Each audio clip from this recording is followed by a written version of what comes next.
Well, I know that you guys are at least familiar with the Self-Help Closet and Food Pantry, and I want to thank your congregation very much for your generosity.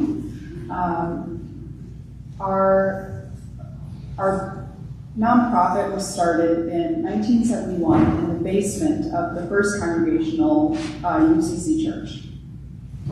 And we became an independent 501c3 organization in 1987, and we continue the founder's mission to offer food, clothing, and small essential items to the community of Des Plaines.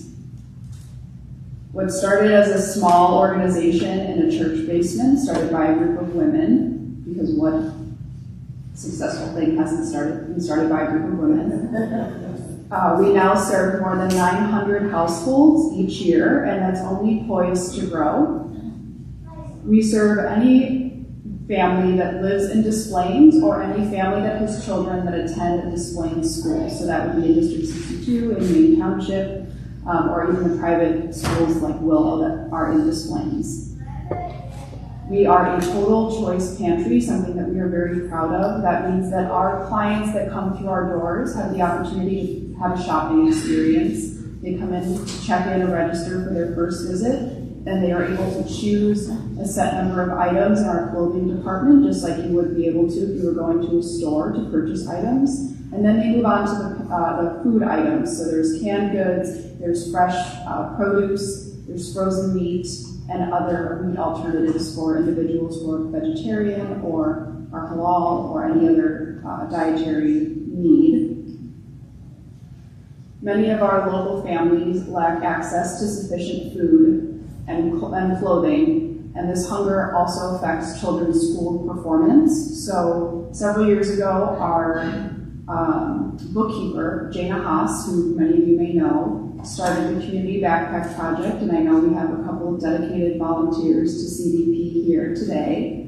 And the goal of CBP is to pack blue backpacks with canned goods and easy-to-prepare meals that only require water, so that those are provided, the backpacks are provided to the school social workers, and then the social workers are maintaining confidentiality to who those individual students are, and they're offered to anyone who has free or reduced lunch. So if the family qualifies for their child to have free or reduced lunch in the school system, they are eligible for this program, and all they need to do is contact the school social worker, and then they will make sure that they're added to our list for the Community Backpack Project. As I mentioned, we serve the community of Des Plaines, so one of the requirements is to be a resident of Des Plaines. If anyone were to come register to our pantry, we would let them know that we need to see some form of identification or a recent utility bill proving that they do live in Des Plaines, or that their child attends a school in Des Plaines, because we do serve some of the Rosemont population as well.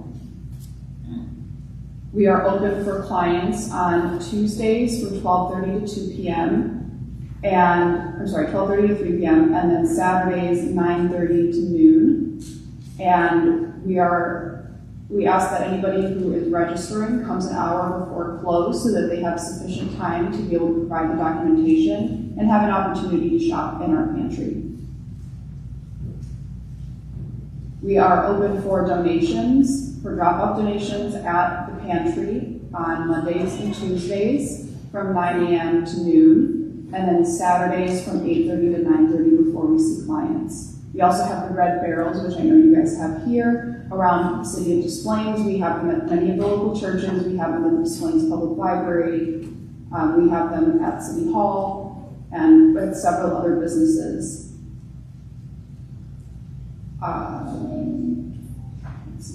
We're always looking for non-perishable foods. So any canned items, we don't knowingly give any expired foods. So there are different Best Buy or sell-by dates. We do ask that if you provide any non-perishable items, that you just are mindful of anything that you would donate to the pantry as something that you would eat in your own home, whether it's you have something of excess.